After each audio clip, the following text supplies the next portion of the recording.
আজকে আমি বলবো ডিপ ফ্রিজার আর ফ্রিজ আপনার কি কি পারপাসে ইউজ হয় আর এই দুটোর মধ্যে দুটো প্রোডাক্টের মধ্যে কি কি ফিচার্স আছে।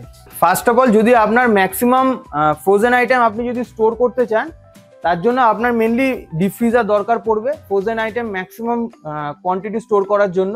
আর ফ্রিজটা হচ্ছে double door fridge mainly use হচ্ছে আমাদের বাড়ির যত খাবার দাবার আছে। ডিপ ফ্রিজারের এটা highly energy efficiency, double door ফ্রিজের এনার্জি এফিসিয়েন্সি ডিপ ফ্রিজারের তুলনায় কম। এবার এই দুটো প্রোডাক্ট আপনার কি পারপাসে ইউজ হবে সেই হিসাবে আপনাকে নিজেকে সিলেক্ট করে নিতে হবে।